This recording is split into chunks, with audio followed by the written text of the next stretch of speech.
Alors, Bezrat Hashem, on va se préparer à Pessah. J'ai entendu des très beaux divrei Torah hier soir en l'honneur du Rav, de l'un des Rabbanim de la Keila, Rav Michael.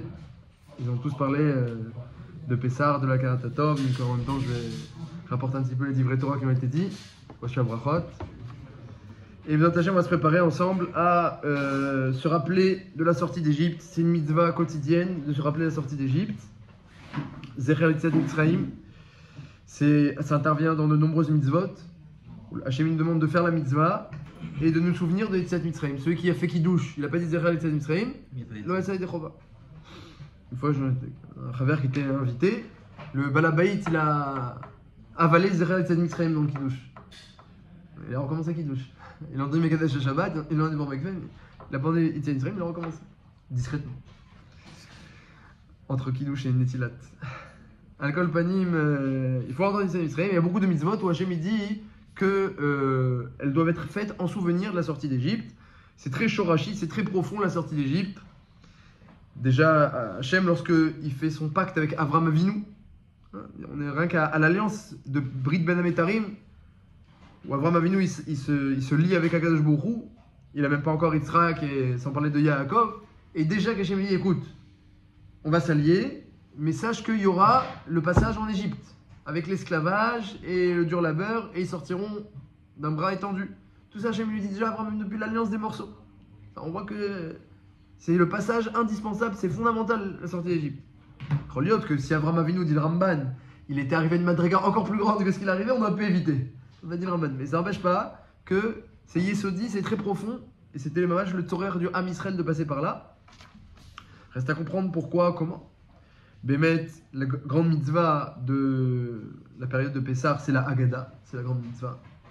Vegata, les binecha bayamaou, les morts. Et le Khatan, Rabbi Michael, il a demandé que ce lachon de Haggadah, Vegata, il demande un petit peu des éclaircissements, des explications, parce que lorsque on veut parler dans la Torah, de façon générale, on dit surtout qu'il faut raconter gentiment à ses enfants. Alors on dit le langage Ve'amarta, Amarta les morts, l'Omar c'est la shon raka. Alors que Igata c'est la shon cachée. Kotaged, Kotomar les Bet Yaakov, Taged l'Ibn Israël. Le mot Igata ça vient du mot guide, qui veut dire dur. Donc Hachem demande de raconter durement. Pourtant tu racontes à tes enfants, il faut au contraire, avec la douceur, question-réponse, et pourtant la shon guide. Alors Bémet, c'est vrai que dans la Torah, Vegata, on l'a trouvé aussi ailleurs, on le trouve dans Parashat Kitavo. Il y a marqué là-bas, lorsque tu vas arriver à Yerushalayim, au Beth Amikdash avec les fruits, les bikurim, tu vas dire à Hachem, Igati ayom Hachem Elokecha, Kibati Haaretz. Tu vas dire à Hachem, voilà Hachem, tu m'as donné la terre, tu m'as sauvé de la vanne, et tu m'as donné la terre de l'Eretz Israël, et tu nous as sauvés d'Égypte. Et voilà, maintenant je te donne les prémices des fruits. Et là-bas, il y a le mot Igadeti, qui veut dire là-bas, le sens là-bas dit le Targum, un des Targum c'est Shabachit, Shevar, c'est loué. Donc le mot Agada veut dire loué aussi. Vegata ça veut dire loué, mais ça veut dire aussi la lachon cachée, un lachon dur. Donc il faut expliquer c'est quoi ce mot Agada. À part ça, le mot raconter, Vegata, la guide, c'est aussi raconter un secret. On se raconte des secrets. Pourtant dans la Agada, on raconte rien de secret. Tout a été fait d'un bras étendu, de façon galouille, tout le monde a vu. Et pourtant, la Torah elle dit raconte ce secret. Il faut comprendre quel est le secret, quel est le message dur, et quel est en même temps le jvar de. Et tout ça dans le même mot à faire remarquer Rabbi Michael Cohen, Shlita. Une autre sheila intéressante, on a la deuxième grande mitzvah de Pessah à laquelle on doit se préparer, c'est la matzah, de ne pas manger de chametz et manger de la matzah, une mitzvah et une avera, répétée plusieurs fois dans la Torah. On a même l'interdit de posséder du chametz. Et le Zohar, il dit quelque chose de très intéressant.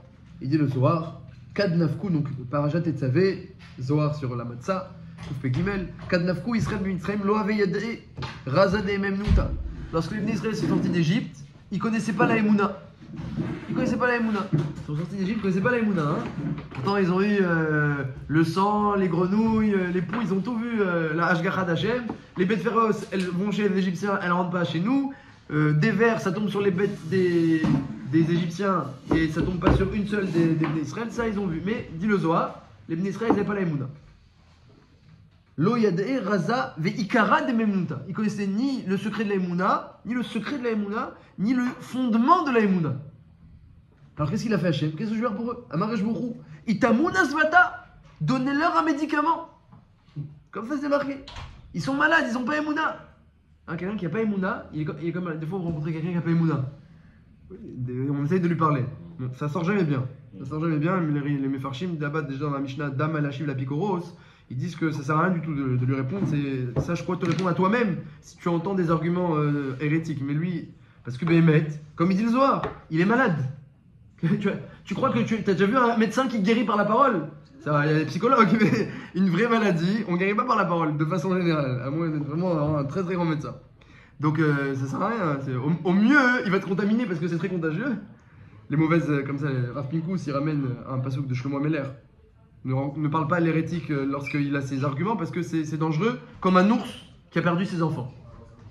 Parce que toi tu entends, tu dis n'importe quoi, mais après le jour où tu es un petit peu comme ça fébrile, c'est ces arguments-là qui vont revenir dans ta tête.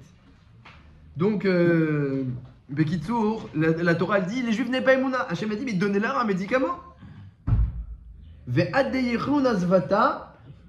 Lo itrazileon michlach achora, et tant qu'ils n'ont pas pris le médicament, qu'ils mangent rien d'autre. Comment ça marche dans ça? Pourquoi on mange pas de chametz? Tant que tu n'as pas pris la matzah, tu peux pas te remettre à manger du chametz. Kevan de achlu matzah de iazvata le me'al ul minda beraza de memnuta, et une fois qu'ils ont mangé la matzah qui est le médicament pour s'élever et connaître les secrets de la Emouna, alors ils ont pu ensuite remanger le chametz par la suite. Donc voilà un Zohar très très beau qui nous dit que la matzah c'est un médicament et qu'ils étaient malades dans leur Emouna. Reste à savoir qu'est-ce que ça veut dire, qu'est-ce qu'il faut guérir, quelle est la maladie en question. Les Bnei Israël ils avaient vécu les plaies d'Égypte, donc ils avaient un chizouk de Emouna très grand et quand même le Zohar il dit non, ils étaient encore malades. Et nous on remange la matzah chaque année, caniré, on a aussi quelque chose à guérir d'après le Zohar. Donc qu'est-ce que ça signifie ce médicament? De quelle matzah on parle? Parce que c'était leur temps qu'ils avaient l'habitude de manger la matzah. Pas mal, mais on va dire c'est la matzah shel mitzvah, que Hachem il leur donnait. Bimiuchad, vous avez raison que, comme on le dit dans la Haggadah, Manishtana la laeze mikolot, shebecholot anorim chametzu matzah. Dans l'année, on mange aussi la matzah. Nous aujourd'hui plus trop, mais eux, ils mangeaient. Il y en a qui mangent la chametzu matzah. La laeze kulo matzah. Ce soir-là, c'est que matzah. Donc là, ils ont mangé que matzah et sur ordre d'Hachem. C'est ça qui était meyuchad. Donc qu'est-ce qu'il y a de spécial dans cette matzah? Je vais mettre la matzah qu'on mange la veille de Pessah. La matzah qu'on mange la veille de Pessah. L'avant-veille, parce que la veille c'est interdit. L'avant-veille c'est un minag de ne pas manger non plus pendant tout le mois de Nissan, mais c'est quand même un minag. L'avant-veille c'est permis complètement. Eh bien, c'est pas du tout une mitzvah et c'est pas du tout un remède. Mais par contre, la matzah du soir de Pessah, c'est un remède. Alors reste à savoir qu'est-ce qu'il faut guérir. Hein, s'il y a un remède, c'est qu'il faut guérir. On va essayer de voir ensemble. À part ça, c'est un zman qui est très grand. Zman Cheroutenu, le temps de notre délivrance, on dit dans la tfila. Hein, c'est pas pour rien. Zman Cheroutenu, Chachamim, ils sont très précis dans leurs mots. Toujours la Torah est très précise. Et Bémet, le Ramchal il dit quelque chose de profond, un point un petit peu profond et amok sur dès qu'on parle d'Akadosh Baruch Hu, alors évidemment c'est un peu abstrait et jamais très juste, mais Al-Kol Panim dit le Ramchal que Akadosh Baruch Hu il n'y a pas de changement. Quand on dit qu'Hachem il est Echad, ça ne veut pas dire que seulement qu'il n'y a pas deux, c'est certain qu'il n'y a pas deux, c'est-à-dire qu'il est profondément et absolument, c'est une unité, on n'a pas idée de cette unité. Tout ce qu'on côtoie autour de nous, toujours il y a un petit peu de diversité autour de nous. Même si chacun il est unique, parce qu'on est fait avec l'image d'Hachem, on a le Chotem d'Hachem, donc il est unique, il a fait des hommes uniques. Mais il y a quand même, il y a plusieurs hommes, et à l'époque il n'y avait que Adam Arishon au départ. Al-Kol Panim, Akadosh Baruch Hu, lui, il est une unicité qui nous dépasse de loin. Et donc il n'y a pas de changement Akadosh Baruch Hu. Il ne peut pas y avoir avant-après. C'est deux états qui viachol, c'est un manque d'unicité. Alors il dit le Ramchal, il dit un truc très fort. Il dit alors, c'est Akadosh Baruch Hu, il a fait des miracles pour nos pères en Égypte. Et il a ouvert la mer. Et il a fait tant de nissim et de niflaot et de hashpot et de délivrance à cette époque-là. Alors aujourd'hui, ça ne devrait pas avoir de changement. C'est pareil. On pourrait dire dans un autre langage plus simple, c'est que les actions d'Hachem, elles sont éternelles. Donc si Hachem il l'a fait, ça se maintient. On pourrait dire comme ça. On pourrait dire autrement que Akadosh Baruch Hu, eh bien, s'il n'y a pas de changement, alors il devrait encore une fois recommencer. Alors Kaniré, il faut répondre. La réponse à la question du Ramchal. Alors le Bémet, le Ramchal, il dit que Hachem il recommence chaque année. Il envoie le même flux ou un échantillon du même flux de ce qu'il a fait en Mitzrayim. Les délivrances qu'Hachem il a fait en Mitzrayim, Hachem les reproduit chaque année. Comme ça dit le Ramchal. Mais quand même, Komot, Mefourach, il dit clairement qu'on a seulement une Ehara, un échantillon. Mais la question qu'on pourrait quand même demander, c'est pourquoi on n'a pas tout? Pourquoi on n'a pas toutes les délivrances et l'ouverture de la mer Rouge et tous les miracles? On n'a pas tout. La réponse est très simple. C'est que Hachem il ne change pas, mais nous on a changé par rapport à nos pères. Eux, avec leur niveau et leur état, leur situation, ils ont pu avoir les miracles qu'ils ont eus. Nous, selon notre niveau et notre situation, on peut avoir qu'un échantillon. Alors, reste à savoir comment on pourrait se rapprocher de eux pour pouvoir mériter plus. C'est un petit peu le secret, c'est un sod, ce que je vous dis, un sod Ramchal, un peu Pizoar, c'est un petit peu le secret de Chaya Adam Lirot et Tatzmo Kilu Etzem Mitzrayim. Il est écrit dans la Haggadah qu'un homme a l'obligation le soir de Pessah de se voir comme si lui-même il sortait d'Égypte. Et le Rambam il dit les Harhot, de se montrer comme s'il sortait d'Égypte. Et la Girsa de la Gemara que nous on a, c'est l'Irhot, de se voir lui-même. Donc on a un travail à faire pour un petit peu se sentir comme si on sort d'Égypte. Je finis juste la Nekuda. D'après le Ramchal, c'est très clair ce point-là. Parce que vu qu'Hachem, il a des choses à donner, il a des miracles à faire pour ceux qui sont dans la même situation que nos pères, alors c'est Kedai Meod, ça vaudrait le coup, beaucoup, qu'on se mette à leur ressembler et à être dans la même situation pour pouvoir mériter la même intervention d'Hachem. Donc la question qu'on va poser en tout cas, avant que je vous laisse parler, c'est comment on peut mériter cette intervention d'Hachem, comment on peut mériter aujourd'hui de recevoir encore plus de Hashgacha d'Hachem, comme il l'a fait pour nos pères. Mais on se tue à dire depuis le début qu'on étudie que ce n'est pas un livre d'histoire. Bravo. Justement. Non mais d'accord, donc la question elle est quelque part un peu superflue. Parce que ce qui s'est vécu, ce qui s'est réalisé à un instant T, même d'un point de vue physique, ce qui se passe sur Terre à sa source, en fait elle est... Ça reste. Bravo. Leolam Hashem devarecha nitzav bashamaim.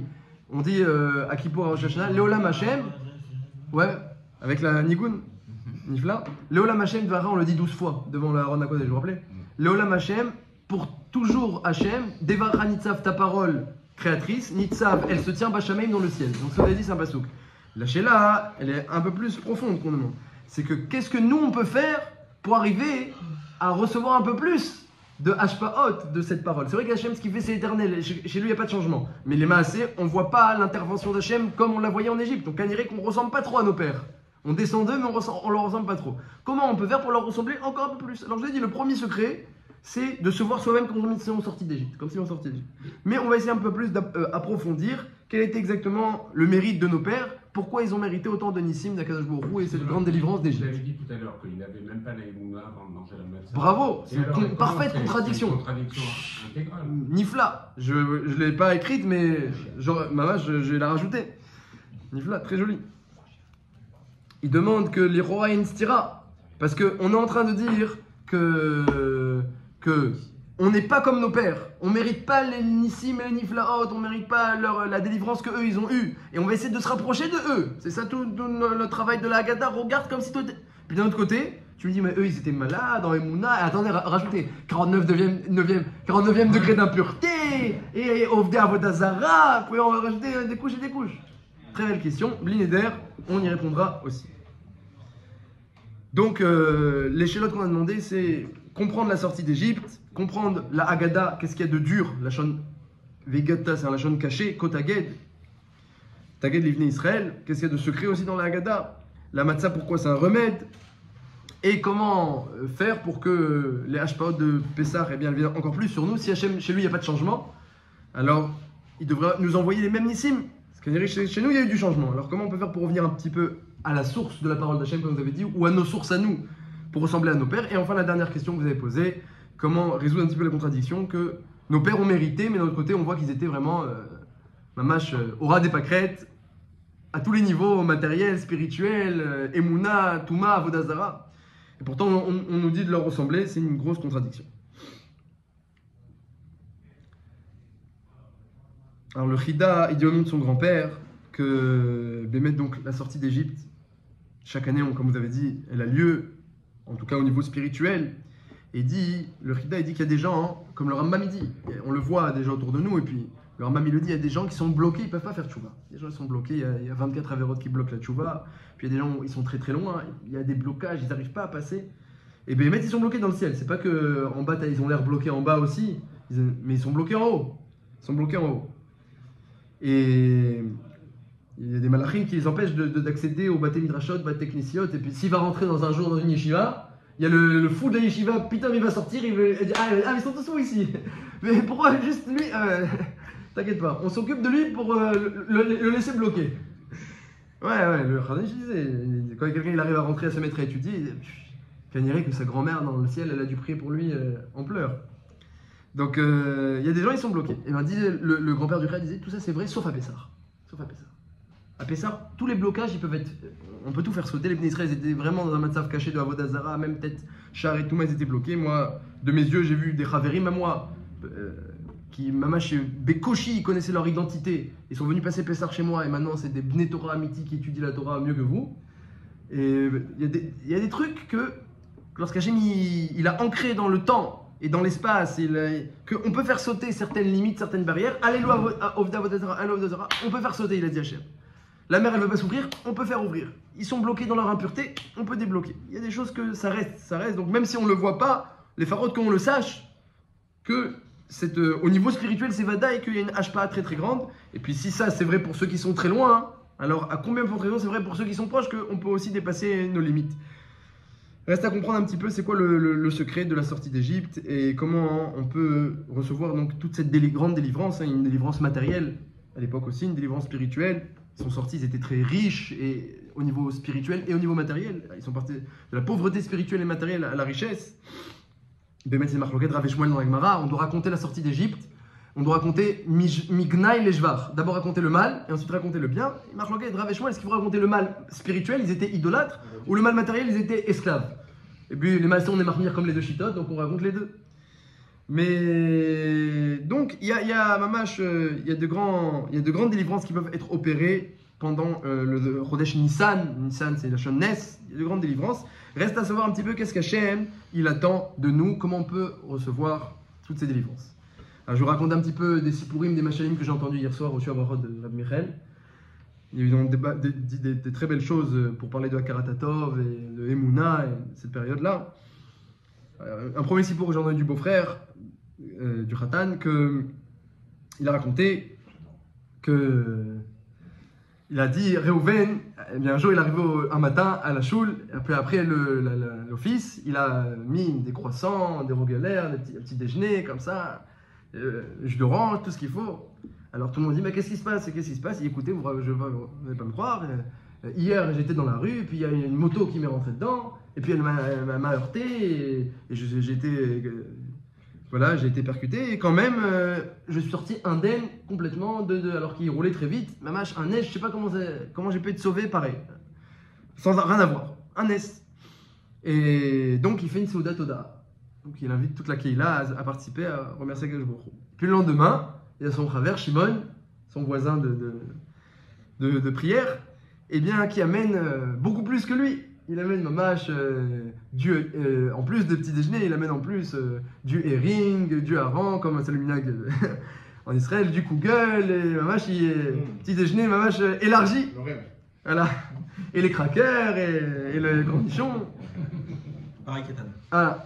Et alors il dit mais qu'est-ce qui t'est arrivé toi? Qu'est-ce qui t'est arrivé? Il dit moi ça fait 20 ans.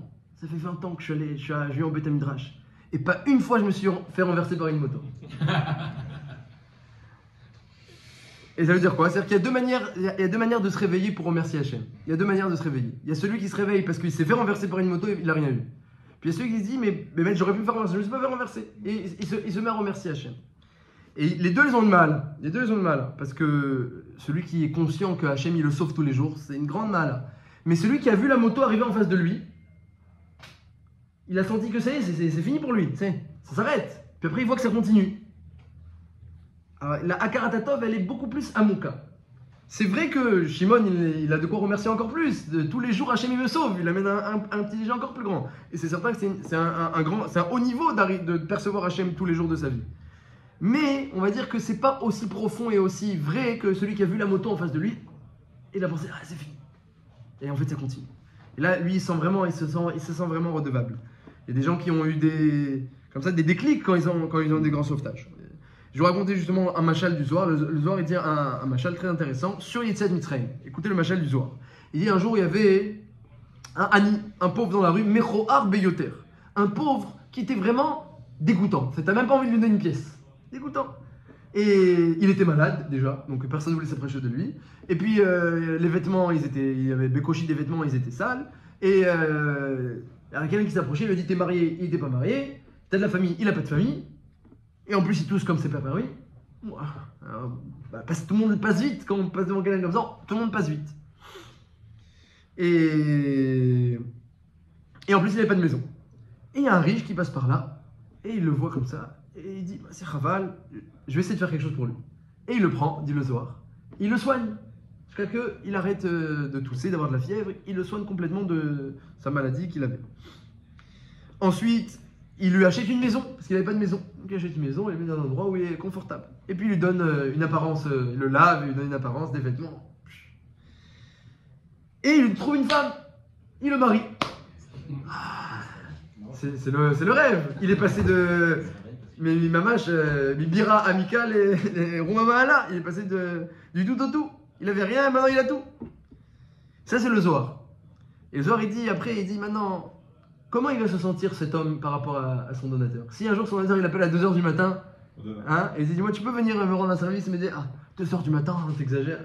Bah comment t'exagères? Ça ne même pas passé par la tête. Et on pourrait pousser le bouchon. Le Zohar il pousse pas le bouchon, mais on pourrait pousser le bouchon. Et si quelqu'un il avait un problème au poumon, il pouvait pas respirer, et on lui a trouvé un poumon. Et si quelqu'un il a un problème au cœur, et le donateur il a réussi à avoir un cœur des États-Unis pour lui faire une greffe de cœur. Imaginez, ensuite ton cœur il bat, tu sais à qui tu le dois. Ton poumon il respire, tu sais à qui tu le dois. Et nous on sait pas, parce que nous on est comme Shimon, qu'on remercie Hachem tous les jours, globalement. C'est vrai. Mais on n'a pas vu le problème, un poumon qui a un problème et qui ensuite est réparé, un cœur qui a un problème et qui ensuite est réparé. On n'a pas vu ça. On n'a pas, le Zohar il dit, c'est ça qu'Hachem il voulait faire en Égypte. C'est ça Yetziat Mitzrayim. Yetziat Mitzrayim, c'est que les Bnei Israël ils arrivent à ressentir, voilà, on est des esclaves, et puis on est des idolâtres, et on est pauvre et on n'a rien, on est au ras des pâquerettes, notre vie elle est méprisée par les Égyptiens. Ils méprisaient la vie des Juifs comme ils faisaient leur shritot pour faire des médicaments de lèpre. Ils jetaient les bébés dans le fleuve. Donc notre vie est méprisée. Et puis Hachem il a dit c'est fini, maintenant on va tout inverser. Les Mitzrim ils vont devenir les serviteurs et ils n'auront plus leur mot à dire. Et les Bnei Israël vont être maintenant, Beroum Amahala vont être les plus élevés, les chefs. Imaginez ce qu'ils ont ressenti les Bnei Israël. C'est vrai que les Bnei Israël, pour votre question, c'est vrai que les Bnei Israël, ils étaient à un niveau très très bas. Mais c'est justement ça. C'est justement parce qu'ils étaient à un tel niveau, au niveau spirituel et au niveau matériel, ils étaient tellement bas qu'ensuite, leur conscience d'Hachem, elle a pu s'élever de façon... C'est une fusée, imaginez. Ta conscience d'Hachem, elle est puissante ensuite, elle est puissante. Quand ensuite on te donne des mitzvot, et on te donne la Torah, et on te donne de l'importance, et on te donne des vêtements, et puis on te donne de la vie, et puis on te considère ton existence. Les Juifs, ils étaient comptés par Hachem. Hachem il est compté, chacun est important, il est compté plusieurs fois, alors qu'en Égypte, on ne comptait pas Bichlal, il devait se cacher. Ça c'est la perception que les Bnei Israël ils ont eue, et qui leur a permis d'avoir autant de Nissim et de Niflaot. C'est certain, c'est sûr, que s'ils n'étaient pas passés par l'Égypte, ils n'auraient pas mérité autant de Nissim et de Niflaot. Et nous aujourd'hui, on n'a pas cette perception, on n'a pas tous les Nissim et Niflaot Et le Ramchal il dit quelque chose de profond, quelque chose de très profond, si j'arrive à le retrouver. Il dit comme ça. Il dit qu'en réalité, depuis que Adam Arishon a fauté, c'était ancré dans l'homme maintenant du rat, c'était ancré du mal. Il a fait rentrer le mal en lui, l'homme. Donc il a fait rentrer en lui l'orgueil, il a fait rentrer en lui l'égocentrisme, il a fait rentrer Kfiyut Tova, il a fait rentrer en lui l'ingratitude. Donc là maintenant, depuis que l'homme a fauté et que le Yitzhar est rentré dans l'homme, il évolue dans un monde où il peut se permettre, s'il veut, il peut chas shalom, nier le bien qu'on lui fait. Et ça commence des fois par nier le bien que ton prochain te fait, puis après ça finit par nier par le bien que je me roule. Là, il peut nier. Ah non, Et moi, je connais pas Akadosh Baruch Hu, moi, je connais pas, et je connais pas mon prochain, et puis lui, il m'a fait ça, il a fait ça que pour lui. Et puis, un homme, il peut se mettre à nier, et donc, je dois rien à personne, et donc, il veut pas reconnaître. Il veut pas reconnaître. Comme ça, il dit le Ramchal, que lorsque l'homme a fauté, le mal est entré en lui, et donc, l'homme, il peut vivre maintenant toute sa vie dans son impureté, dans son égocentrisme, et sans même penser à les gens qui t'aident, que ce soit ton prochain ou que ce soit Hachem. Alken Utsrar, c'est pourquoi Utsrar, c'est indispensable. Chez Ishtabdou, que les Bnei Israël ils soient rendus esclaves, et qu'ils soient au 49e degré d'impureté, et qu'ils soient proches de la Vodazara, pour qu'ensuite, quand ils arrivent dans ce cours, ils arrivent à être affinés et purifiés dans ce cours, dans ce four. Le cours, c'est un four, ils ont été purifiés en Égypte. Comme on purifie de l'or, quand ensuite ils vont sortir, alors ils vont pouvoir mériter toutes les tovot d'Akadosh Baruch Hu. En d'autres termes, eh bien, la plupart de l'humanité, la plupart des peuples qui n'ont pas vécu ces expériences-là de l'Égypte et qui ne descendent pas d'Avraham, Yitzhak et Yaakov, c'est certain aussi qu'on le doit au Havot. C'est pas pour rien que Hachem nous a permis d'être en Égypte. Hein, c'est un srout d'être en Égypte. On a beaucoup suivi en Égypte, mais c'est pas tout le monde qu'Hachem a donné ce srout. Parce qu'on descend d'Avraham, Yitzhak et Yaakov. Je vous racontais un autre sipour d'ailleurs. J'avais un chaver à la yeshiva lorsque j'étais bachour yeshiva. Mon chaver, il connaissait déjà tout le chasse. Imaginez, un avraire d'Israël connaissait déjà tout le chasse. Et pourquoi il venait en France? Pour faire de la chimiothérapie. Et il étudiait, on n'avait pas là, moi, s'il m'avait pas dit, j'aurais même pas su. Et on voyait pas les simanies. Et il étudiait vraiment très bien. Et il avait des connaissances extraordinaires. Et puis on voyait que c'était quelqu'un de très spécial. Et puis un jour il m'a dit, tu sais pourquoi je vis en France? Il m'a raconté son histoire. Et il m'a dit, je veux dire une chose. Et c'est une phrase, ça m'a marqué parce que des fois on l'entend dans un sens, et puis lui il me l'a dit dans l'autre sens. Il m'a dit, je sais pas ce que j'ai fait pour mériter ça. Ça veut dire quoi? Pas, je sais pas ce que j'ai fait pour mériter ça. Je sais pas ce que j'ai fait pour mériter ça. C'est-à-dire quoi? J'aurais pu être, il m'a dit, Hachem m'aurait pas envoyé ça. J'aurais été comme tous les hommes qui vivent dans leur illusion, puis dans leur volonté, puis qu'est-ce que je vais faire dans ma vie, puis que tu sois religieux ou pas, chacun on a ses illusions, puis sa petite volonté, puis on a son parcours, et tiens, qu'est-ce qu'on envisage pour le futur, parce que mon cœur c'est mon cœur, mon poumon c'est mon poumon, mon argent c'est mon argent, ma maison c'est ma maison, pourquoi je vais penser à quelqu'un d'autre que moi? Ça c'est la nature humaine depuis la faute d'Adam Arishon. Mais quand quelqu'un il est obligé de voyager d'un pays à l'autre pour se faire recevoir des choses comme ça, des traitements comme ça, surtout si quelqu'un qui a un petit peu de chorma, il en avait, eh bien, il a créé un lien avec Hachem extraordinaire. Maintenant, il vit avec Hachem, il vit pas avec son Yitzhara, avec sa petite volonté, avec son illusion, parce que sinon il y a l'illusion. L'homme il est dans un monde où il y a son illusion, il y a sa volonté, il a l'impression que c'est lui le balabait. Balabait, c'est moi qui décide. Et toute l'humanité est comme ça. Et en réalité, si on était conscient, on est comme ce pauvre du Zohar. On est comme un pauvre qui est malade, qui est célibataire, dit le Zohar, qui est malade, qui a pas de maison. Et comme on a dit, même tu peux rajouter, il a pas de poumon, il a pas de cœur, il a rien du tout. Toute l'humanité c'est comme ça. Est-ce qu'il y a un être humain qui est pas dans cette situation, que Hachem il lui fait pas battre son cœur à chaque instant? Mais Hachem, et c'est incroyable, Hachem ne permet pas aux goïms de se rendre compte de cela. Il permet pas. Je vais te laisser dans ton légion, je vais te faire croire que tout est bien, tout est normal et que ça te revient. Mais au peuple juif, il lui a permis de voir. On va te mettre en Égypte, on va te montrer que rien n'est simple, rien n'est pas shoot, rien ne te revient. Et donc c'est terrible l'Égypte, c'est terrible. Mais finalement, eh bien c'est, a dit Hachem, depuis Avraham Avinu, c'est le seul moyen pour que quand ensuite ils sortent, ils pourront me voir. Ils pourront me voir. Et s'ils peuvent me voir dans leur cœur, je pourrais montrer à eux par des Nissim et Niflaot. Nous aujourd'hui, on n'a pas les Nissim et Niflaot de façon si flagrante parce qu'on ne voit pas Hachem autant que nos pères voyaient. Si on voyait Hachem autant, on aurait Nissim et Niflaot autant. C'est pas shoot. Eux, ils voyaient Hachem, ils voyaient les battements et les respirations. Kol Haneshama, Kol Neshima, chaque respiration. Ta'al Elka, c'est grâce à toi Hachem. Hachem, il se montrait à chaque respiration. Mais ça veut dire que le peuple il doit descendre dans un niveau super bas pour se rendre compte de ça.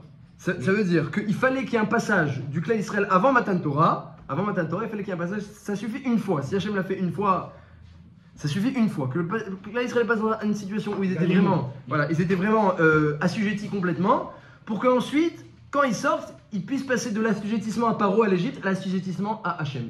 Et ensuite, maintenant, tout ce qu'Hachem nous donne, il demande à nous. Et ben je vais finir la phrase parce qu'il me tend une perche. C'est maintenant, nous à qui on ressemble. Maintenant, Baruch Hachem, nous, on est comme le pauvre en question. Mais maintenant, on est déjà dans la maison, puis on est marié, puis on est dans la maison avec les beaux habits, avec la richesse, tout ce qui nous a donné le riche.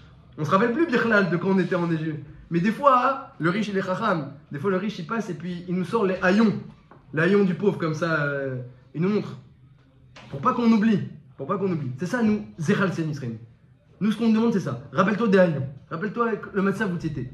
Et en réalité, c'est pas seulement où tu étais en Égypte, c'est finalement la condition de l'homme. Rappelle-toi, c'est quoi la condition de l'homme? Est-ce que ton cœur il bat tout seul? Est-ce que ton poumon il respire? Est-ce que tu as quelque chose qui t'appartient vraiment? Rappelle-toi. C'est ça les épreuves. C'est pour nous rappeler que Hachem. Est-ce que c'est ça le but des épreuves et des souffrances maintenant sur terre?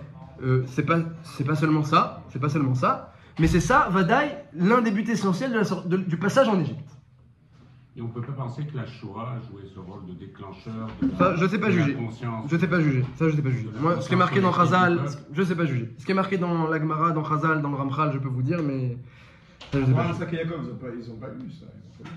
Oui, Abraham, Isaac, Jacob, ils étaient mettre à un niveau où ils étaient avec la Shrina. C'était des chars d'Hachem. Ils avaient la Shrina sur eux. Mais pour le peuple, de façon générale, il fallait pas passer par là.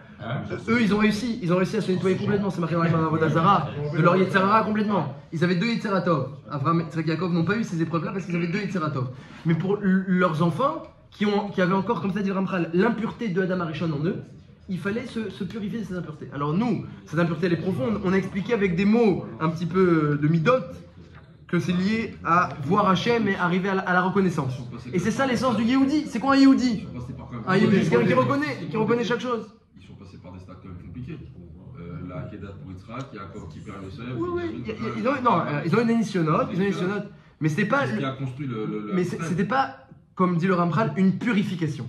L'Égypte, passer dans un matzav où on est bas, c'est la purification. Tu te rends compte que rien ne te revient, que tu n'as rien, ni au niveau spirituel, ni au niveau matériel, tu n'as rien.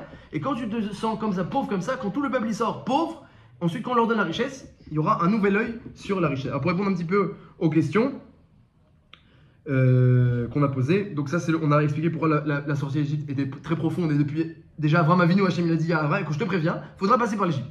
Parce qu'Hachem il savait que Abraham, aussi parfait et grand qu'il est, ses enfants porteraient encore l'impureté d'Adam Arishon. Il fallait la purifier, En fait, c'est la sortie d'Égypte, c'est un autre que purifier une partie de l'humanité pour qu'ils puissent voir Hachem. Le reste des êtres humains ne sont pas capables de voir Hachem. Ils sont trop égocentriques pour ça. Tout leur appartient. C'est à moi, mon cœur, c'est à moi, mon corps, c'est à moi, ma maison, c'est à moi. On ne peut pas voir Hachem, c'est trop difficile. Quelqu'un qui est apikoros, d'ailleurs, hérétique. C'est intéressant le mot que nos sages ont choisi dans la Gemara dans Sanhedrin pour parler d'un hérétique, apikoros. Apikoros, ça vient de Épicure. Ça n'a rien à voir avec l'hérésie. Épicure, c'est quand il voulait profiter. Mangeons, buvons, car demain, etc. Pourquoi on choisit Dafka Épicure pour parler? Parce que finalement, celui qui ne veut pas reconnaître qu'il y a quelqu'un au-dessus de lui, parce que. Voilà, ça lui appartient, il veut profiter, les choses lui appartiennent, il veut ce monde-ci, il ne peut pas reconnaître qu'il y a autre chose. Reconnaître qu'il y a autre chose, c'est se détacher un petit peu de l'influence de sa volonté matérielle et basse. Mais juste, ils ont vécu seulement un cinquième est sorti. S'ils ont tous vécu ça, pourquoi qu'un cinquième est sorti? Ils n'ont pas tous vu ça. Il y en a qui étaient aptes et il y en a qui n'étaient pas aptes. Même pour une purification, comme je vous ai dit. Pourquoi Hachem n'a pas purifié notre peuple? Parce qu'il fallait descendre de Abraham, Yitzhak et Yaakov. Et bien même dans les enfants d'Abraham et Yaakov, tout le monde n'était pas à être purifié. Tout le monde n'était pas purifié, vous avez raison. Al-Kol Panim, la Emouna, c'est certainement donc, le point essentiel autour de cette fête. Arriver à voir Hachem, il faut parler au cœur un petit peu. Le cœur ne voit pas Hachem. Quand tu vis à chaque instant, eh bien, le cœur, c'est lui qui génère, c'est le moteur. C'est lui qui génère les décisions, c'est lui qui génère les actions. Il y a la tête, évidemment, qui réfléchit. Mais ensuite, la volonté de l'homme et le libre arbitre, ça se place dans le cœur. Et le cœur, lui, il comprend pas forcément, forcément tous les cours de Moussard qu'on peut lui faire. Tu fais des cours de Moussard, après tu sors, il y a Rolot que le cœur, il a d'autres ambitions et d'autres volontés. Il n'a pas été forcément influencé. Alors comment on fait pour parler au cœur? Comment on fait pour que le cœur il comprenne? Alors la première chose, il faut lui parler un petit peu durement. C'est un lachon caché. De dire au cœur, tu sais, tu n'as rien, tu bats grâce à Hachem, c'est un lachon caché, ça s'appelle Vachevota Elevavecha. Il y a faire rentrer dans le cœur. Une fois, il y avait un Admour, il est parti chez un médecin pour se faire soigner. Et le médecin lui a dit, alors, qu'est-ce que vous faites dans la vie? Quel métier vous faites au Admour? Alors, il voulait un petit peu le piquer, il a dit, je suis architecte. Il dit, architecte? Moi, je pensais que vous étiez que... Ouais, architecte. Alors il lui dit, le médecin, c'était un grand professeur comme ça, un ponte en cardiologie, et il dit, et qu'est-ce que vous construisez? Il dit, je construis des ponts. Il dit, ah, des ponts, etc. Et il dit, oui, et c'est des ponts, comment ils sont vos ponts? C'est les ponts les plus importants du monde que je construis. Ah, extraordinaire. Et combien mesurent vos ponts? Il dit... 7 mots. 30 cm. Ah, il commence à rigoler, le professeur. Vous construisez des ponts les plus importants du monde, 30 cm? Il dit oui, des ponts entre l'esprit et le cœur. C'est ça que je fais. Toute la journée, je construis des ponts. Ça veut dire, est-ce que tu comprends et puis est-ce que tu vis ce que tu sens? C'est un travail de faire, de faire rentrer dans le cœur, de faire rentrer dans le cœur. Et la première manière de parler au cœur, c'est de parler avec un lachon caché et de répéter les choses jusqu'à que le cœur il soit imprégné. Ça suffit pas si on entend comme ça un cours de Moussard, ça suffit pas. Faut match lui parler, faut se réveiller, faut être vibré, qu'est-ce qu'on comprend, qu'est-ce qu'on comprend pas. Et qu'on est d'accord et qu'on n'est pas d'accord, c'est où que ça bloque. Faut parler au cœur pour faire rentrer la connaissance. S'il y a une connaissance qu'on a entendue, qu'on a comprise, faut lui parler. Des fois, le cœur il a des blocages, faut voir où ça bloque dans le cœur. Qu'est-ce que je refuse d'accepter? Le cœur, des fois, il refuse d'accepter. Je dis, quand on parle d'un hérétique, au fond, il va dire des théories, etc., ce qu'il veut, parce qu'il faut bien qu'ils soient en harmonie, qu'il y a une harmonie. Lui aussi, il construit des ponts dans l'autre sens. Mais au fond, c'est que le cœur refuse d'accepter. Et en réalité, c'est pas que l'hérétique, nous tous. Il y a des points sur lesquels le cœur il refuse d'entendre certains messages. On les voit, on perçoit, on entend, mais le cœur il refuse d'entendre. L'esprit n'a rien entendu, et le pont il est bloqué. Il faut voir où ça bloque et parler au cœur. Ça, c'est une première chose. Deuxième chose, la deuxième chose qui parle au cœur, c'est enechem. C'est ce qu'on voit, c'est ce qu'on sent, c'est le regesh, c'est le mourgash, c'est les sens. Ce que l'homme il sent avec ce qu'il entend, ce qu'il sent, ce qu'il voit, ce qu'il sent, ce qu'il mange, ça parle au cœur. Donc la matzah, c'est un remède. Le soir de Pessah, Hachem, il a ordonné de manger la matzah. Il sait que non seulement le fait de manger, ça va influencer le cœur, et puis d'après ce soir-là, où les Israéliens sont sortis d'Égypte, ça va influencer encore plus. Abraham Avinu, avant même la création du clan d'Israël, avant même la naissance de Yaakov, Israël, lui-même il mangeait la matzah le soir de Pessah. Donc il avait compris qu'il y a une force dans cette matzah-là de la manger le soir de Pessah. Mais nous, d'après notre mahalar, de ce qu'on a expliqué, eh bien, notamment, c'est qu'on a besoin de parler au cœur. On a besoin de parler au cœur, et ça va parler au cœur de manger. Comme c'est ira comme ça, peut-être dans le Mishnah Berurah. Le Mishnah Berurah, il a l'air de dire que il faut se dépêcher de faire la Haggadah, comme ça il dit le Mishnah Berurah, pour faire manger aux enfants la matzah et le maror. Pourtant, l'essentiel des enfants, c'est la Haggadah. Et il dit, il faut se dépêcher pour l'enfant manger chez lo yishnu atinokot. Faut pas qu'il s'endorme. Alors, il faut se dépêcher, on fait tu bâcles la Haggadah pour leur faire manger la matzah, mais la matzah, c'est même pas la mitzvah, c'est même pas notre mitzvah avec les enfants. La mitzvah, c'est leur raconter. Après, et puis eux, leur mitzvah de matzah, elle n'est pas kolkar chashuva. Ils ont une mitzvah des rabbanan de manger la matzah, mais ça passe pas avant la mitzvah d'Oraïta de leur raconter la sortie d'Égypte. Dépêche-toi. Machénira, et comme ça j'ai vu plusieurs mefarshim qui disaient, c'est que l'enfant, il va comprendre le message de la sortie d'Égypte que quand il va manger la matzah et le maror. Lorsqu'il va voir le charoset, on dit, tu sais, c'est ce qu'on mettait sur les briques. Il va voir le maror, on dit ça rappelle l'amertume. Surtout les Ashkenazim, ils mangent du maror, ça rappelle l'amertume. Et nous, on mange la chassa, on lui dira parce que Hachem il a été chas. Il a été chas. Et à Kol Panim, Magmar dit que c'est la meilleure à maror, c'est la chassa. C'est la laitue. Et à Kol Panim, et quand on mange ensuite la matzah, c'est ça le pain, al-Achma'anian, c'est le pain. C'est le pain de la pauvreté, puis le pain de la sortie d'Égypte. L'enfant, maintenant il va comprendre ce que tu lui as raconté dans la Haggadah. C'est maintenant qu'il va comprendre. Donc, c'est pas que l'enfant. Chacun dans son cœur, il a un enfant qu'il faut arriver à apprivoiser, à lui parler et à faire rentrer. Et donc, c'est ça, essentiellement, c'est ça, dit le Ramchal, c'est ça, tout l'interdit du Chametz, c'est la mitzvah de la matzah. Le Chametz, c'est quoi le Chametz, dit le Ramchal? Le Maharal, pardon. Le Maharal, il dit que le Chametz, c'est quoi? C'est tout simplement. C'est laisser la nature évoluer normalement. Tu mets l'eau, tu mets la farine, peut-être même tu mets la levure ou pas, et puis après tu laisses les choses se faire. Et puis ça gonfle, et puis ça fait un bon pain, etc. Ça c'est le chametz. L'idée qu'il y a une siba, il y a la cause, puis il y a la conséquence, puis il y a l'intervention de la nature, et tu laisses les choses se faire. Si on laisse les choses se faire, alors on devient, chas v'shalom, un goy. C'est ça, les goïms, qu'est-ce qu'ils ont fait? Ils n'ont rien fait, ils sont très gentils, on les appelle les gentils en français. Ils sont gentils, ils n'ont rien fait. Mais ils n'ont pas eu cette purification. Ils n'ont pas eu. Donc eux, leur nature, malheureusement, elle les pousse vers l'ingratitude et vers ne pas voir Hachem et ne pas voir leurs obligations, ne pas voir leur rôle. Peut-être même que Hachem, il n'attend pas vraiment un rôle d'eux. Alors, Hersheyé, mais nous, maintenant qu'on a été choisis, qu'on a été purifiés, Hachem, il attend de nous un rôle. On ne peut pas laisser les choses se faire naturellement. C'est pas le monde du repos ici. C'est pas le monde de repos, c'est le monde de la avoda. Le monde d'Avoda, on ne laisse pas les choses se faire naturellement, on utilise la nature comme il faut. Attention, on n'exclut pas la nature et le Yetzer Hara. Je vous dis, tu sers Hachem avec le bon penchant, avec le mauvais penchant. Il faut utiliser la nature selon la volonté d'Hachem, mais ne pas laisser les choses se faire naturellement. On laisse pas ah oui, c'est marmite, ça fermente, et ben c'est pas grave. C'est naturel. Non, à Pessah, on coupe. On fait comme Hachem nous ordonne. Hachem il ordonne de manger la matzah parce que c'est le remède pour la Emouna. On ne laissera pas les choses se faire naturellement, on enlève le Hametz de nos maisons et de notre repas. Et finalement, regardez comment c'est fort. La base de l'alimentation de l'homme, la parnassa la plus basique, c'est le pain. C'est la parnassa la plus basique. L'homme, il a besoin essentiellement de pain, avant toute autre chose. L'essentiel de la parnassa de l'homme pour survivre, c'est le pain. Encore plus qu'une maison, encore plus qu'autre chose. Et puis Hachem dit, voilà, pendant une semaine, arrêtez tout le pain. On n'a rien. Plus de parnassa, plus de pain. Bon, alors il y a d'autres choses, on peut trouver des substituts. Arrêtez le pain. C'est une ishtabdout extraordinaire finalement. Ce qu'Hachem lui demande, il dit, voilà, tu sais quoi, abandonne tout. Abandonne tout. Mais quand quelqu'un, il était pauvre et malade et célibataire et il n'avait pas de maison, puis Hachem il lui a tout donné, et puis après il dit, pendant une semaine tu manges pas de pain, et même si tu veux, je jeûne pendant une semaine si tu veux. Le Méchaneli, je te dois tout. Donc c'est vidéo ce qu'Hachem me demande pendant cette fête-là, de se rendre compte, de se rendre compte d'où on vient, qui on est et combien on appartient à Hachem. Et si un homme il arrive à avoir cette perception-là, de voir Hachem dans chaque chose, dans chaque tova que Hachem il lui fait, de voir que c'est Hachem qui lui fait, ça lui appartient pas, rien ne m'appartient, ça appartient tout à Hachem.